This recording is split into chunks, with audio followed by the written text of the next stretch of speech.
गरीब मुलगी आणि श्रीमंत वकील भाग 5. पत्रकारांच्या प्रश्नामुळे सगळीकडे शांतता पसरली. सईच्या हातातून लग्नाचं निमंत्रण पत्र खाली पडलं. अथर्वने पत्रकारांकडे पाहत विचारलं, कोण आहे ती मुलगी? तेवढ्यात गर्दीतून एक तरुणी पुढे आली. तिच्या हातात काही कागदपत्र होती. ती शांतपणे म्हणाली, माझं नाव नेहा आहे आणि माझ्याकडे अथर्व विरुद्ध पुरावे आहेत. सईच्या डोळ्यात अश्रू आले. ती अथर्वकडे पाहू लागली. अथर्व मात्र शांत होता. तो म्हणाला, नेहा, सत्य काय आहे ते सगळ्यांसमोर सांग. नेहाने एक फाईल उघडली. त्यात काही फोटो आणि कागदपत्र होती. पत्रकारांनी ते फोटो पाहताच कुजबूज सुरू केली. एका फोटोमध्ये अथर्व आणि नेहा एकत्र दिसत होते. नेहा म्हणाली, 5 वर्षापूर्वी माझ्या भावावर खोटा खुनांचा आरोप झाला होता. सगळ्या वकिलांनी केस नाकारली होती. फक्त अथर्वने माझ्या भावांची केस लढली. सई आश्चर्याने तिच्याकडे पाहू लागली. नेहा पुढे म्हणाली, केस जिंकल्यानंतर माझ्या भावाने आनंदात आमचा एक फोटो काढला. आज काही लोक त्याच फोटोचा गैरवापर करून अथर्वची बदनामी करत आहेत. अथर्वने सईकडे पाहिलं. मी तुला सांगितलं होतं ना, सत्याला पुराव्याची गरज असते, अफवांची नाही. सईच्या डोळ्यात पुन्हा विश्वास चमकला. तिने हसत अथर्वचा हात हातात घेतला. तेवढ्यात नेहा म्हणाली, माझ्याकडे अजून एक महत्त्वाची माहिती आहे. सगळे तिच्याकडे पाहू लागले. ती म्हणाली, ज्याने ही खोटी अफवा पसरवली तो विजय देशमुखांचा मुलगा रोहन आहे. आपल्या वडिलांना वाचवण्यासाठी तो अजूनही पुरावे नष्ट करण्याचा प्रयत्न करत आहे. अथर्वच्या चेहऱ्यावर गंभीर भाव आले. म्हणजे अजूनही हा खेळ संपलेला नाही. त्याच रात्री रोहन एका गोदामात उभा होता. त्याच्या हातात काही जुन्या फाईल्स होत्या. तो त्या जाळणार इतक्यात मागून आवाज आला, रोहन, पुरावे जाळले तरी सत्य कधीच जळत नाही. रोहनने मागे वळून पाहिलं. समोर अथर्व आणि पोलीस उभे होते. रोहनने मागे वळून पाहिलं. समोर अथर्व आणि पोलीस उभे होते. रोहन घाबरला. त्याने हातातील फाईल्स पेटवण्याचा प्रयत्न केला, पण अथर्वने धावत जाऊन त्या फाईल्स त्याच्या हातातून हिसकावून घेतल्या. पोलिसांनी रोहनला ताब्यात घेतलं. फाईल्स उघडल्यावर त्यात अनेक बँक व्यवहार, बनावट सही केलेले कागद आणि सईच्या वडिलांना अडकवण्यासाठी तयार केलेले खोटे पुरावे होते. इन्स्पेक्टर म्हणाले, सर, या पुराव्यामुळे संपूर्ण टोळीचा पर्दाफाश होईल. अथर्वच्या चेहऱ्यावर समाधान दिसत होतं. रोहन चौकशीत म्हणाला, माझ्या वडिलांनी मला नेहमी सांगितलं की सईचं कुटुंब आपला सर्वनाश करेल, त्यामुळे मी चुकीच्या मार्गावर गेलो. अथर्व शांतपणे म्हणाला, चूक मान्य करणं ही सुधारण्याची पहिली पायरी आहे. रोहनच्या डोळ्यात पश्चाताप दिसत होता. काही दिवसांनी कोर्टाने रोहनला त्याच्या गुन्ह्याप्रमाणे शिक्षा सुनावली. तसंच सईच्या वडिलांच्या नावावर असलेला सन्मान परत देण्याचे आदेशही दिले. राज्य सरकारने सईच्या वडिलांना प्रामाणिक कर्मचारी म्हणून मरणोत्तर सन्मान जाहीर केला. हा सन्मान स्वीकारताना सई आणि तिची आई भावूक झाल्या. 15 दिवसांनी अथर्व आणि सईच्या लग्नाचा दिवस उजाडला. मंडप फुलांनी सजला होता. सनईचे सूर वातावरणात घुमत होते. सई नववधूच्या वेशात खूप सुंदर दिसत होती. अथर्व तिच्याकडे पाहतच राहिला. मंगलाष्टिका सुरू झाले. दोघांनी एकमेकांच्या गळ्यात हार घातले. सगळीकडे टाळ्यांचा कडकडाट झाला. सप्तपदी सुरू होणार इतक्यात मंडपाबाहेर एक काळी कार येऊन थांबली. त्यातून एक वयोवृद्ध व्यक्ती उतरली. त्यांनी मोठ्याने आवाज दिला, हे लग्न थांबवा. माझ्याकडे अथर्वच्या आईवडिलांबद्दल असं सत्य आहे जे कुणालाच माहिती नाही. संपूर्ण मंडपात पुन्हा एकदा शांतता पसरली. मंडपात एकच खळबळ उडाली.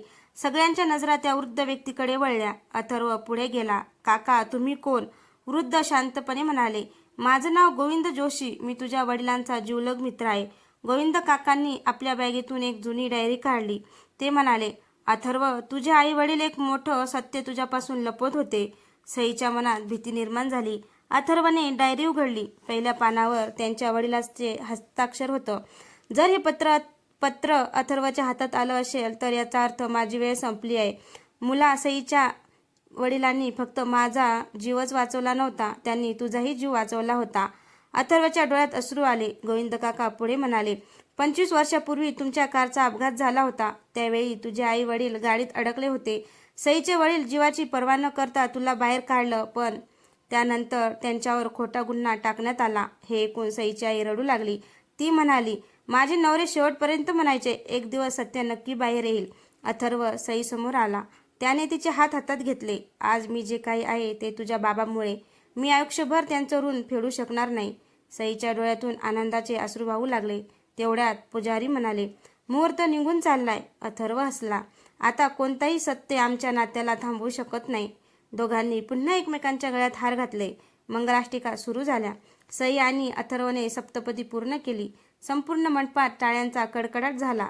लग्नानंतर अथर्व म्हणाला, सई, आता आपण दोघं मिळून गरीब आणि निराधार लोकांसाठी मोफत कायदेशीर मदत केंद्र सुरू करूया. कोणावरही तुझ्या बाबांसारखा अन्याय होऊ देणार नाही. सईने हसत होकार दिला. दोघांनी देवासमोर हात जोडले. त्यांच्या नव्या आयुष्याची सुंदर सुरुवात झाली. अथर्व आणि सईच्या नव्या संसारात येणार एक अनपेक्षित वळण. लग्नाला 1 महिना झाला होता. अथर्व आणि सईचं आयुष्य आनंदाने पुढे जात होतं. सईने पुन्हा तिचं छोटंसं शिवणकामाचं केंद्र सुरू केलं, पण यावेळी ती फक्त स्वतःसाठी नव्हे तर गरीब आणि गरजू महिलांना मोफत प्रशिक्षण देत होती.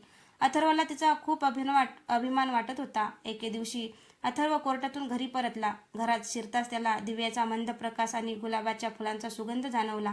सईने त्याच्यासाठी स्वतःच्या हाताने जेवण बनवलं होतं. ती हसत म्हणाली, आज आपल्या लग्नाला 1 महिना पूर्ण झाला. अथर्व हसला. माझ्या आयुष्यातला सर्वात सुंदर महिना. दुसऱ्या दिवशी अथर्वला एका वृद्ध महिलेचा फोन आला. त्या रडत म्हणाल्या, वकील साहेब, माझी जमीन फसवणूक करून हिसकावून घेतली आहे. सगळे म्हणतात ही केस जिंकता येणार नाही. अथर्वने शांतपणे उत्तर दिलं, आई, न्याय विकत मिळत नाही, तो मिळवावा लागतो. मी तुमची केस लढेन. सई त्याच्याकडे अभिमानाने पाहत होती. काही दिवसांनी केसची पहिली सुनावणी होती. कोर्टात विरोधी पक्षांचा वकील उभा राहिला. त्याला पाहताच अथर्वच्या चेहऱ्यावरचे भाव बदलले. तो होता ॲडव्होकेट करण राणे, राज्यातील सर्वात प्रसिद्ध आणि कठोर वकील. तो हसत म्हणाला, अथर्व, तुझा आतापर्यंतचा विजय इथे संपेल. अथर्वही हसला. माझ्यासाठी विजय महत्त्वाचा नाही, न्याय महत्त्वाचा आहे. कोर्टाबाहेर करण राणे आपल्या गाडीत बसला. त्याने कोणाला तरी फोन लावला. साहेब, अथर्व आता आपल्या मार्गात उभा आहे. समोरून आवाज आला. मग त्याला त्या वृद्ध महिलेच्या केससह संपवा, कारण त्या जमिनीखाली जे दडलं आहे ते बाहेर आलं तर अनेक मोठी नाव अडचणीत येतील. अथर्व आणि सईला कल्पनाही नव्हती. त्यांच्या आयुष्यात आता प्रेमापेक्षा मोठी न्यायाची लढाई सुरू होणार होती. दुसऱ्या दिवशी अथर्व आणि सई त्या वृद्ध महिलेच्या गावात पोहोचले. महिलेचं नाव होतं जानकीताई. त्यांचं छोटंसं कौलारू घर पाहून सईच्या डोळ्यात पाणी आलं. जानकीताई म्हणाल्या, बाळा, माझ्या नवऱ्याने आयुष्यभर कष्ट करून ही जमीन घेतली. आता काही लोक ती बळकावून पाहत आहेत. अथर्वने जमिनीची कागदपत्र तपासायला सुरुवात केली. अचानक त्याच्या नजरेस एक जुना 7/12 आणि हस्तलिखित नकाशा पडला. तो नकाशा साधा नव्हता. त्यावर लाल शाईने एक जागा गोल करून लिहिलं होतं, पुरावा इथे आहे. अथर्वच्या मनात संशय निर्माण झाला. त्याच रात्री अथर्व, सई आणि जानकीताई त्या जागेवर गेले. थोडं खोदकाम केल्यानंतर त्यांना एक जुनी लोखंडी पेटी सापडली.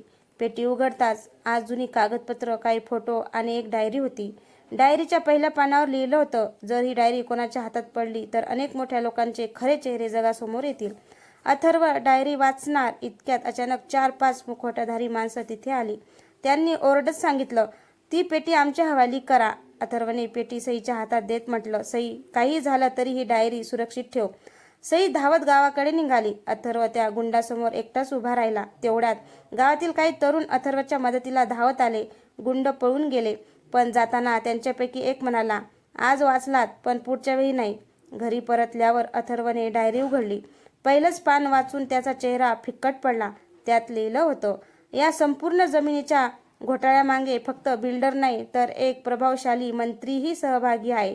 अथर्वने सईकडे पाहिलं. तो शांतपणे म्हणाला, आता ही केस फक्त एका जमिनीची राहिली नाही, ही हजारो गरीब लोकांना न्याय मिळवून देण्याची लढाई आहे. सईने त्याचा हात घट्ट धरला.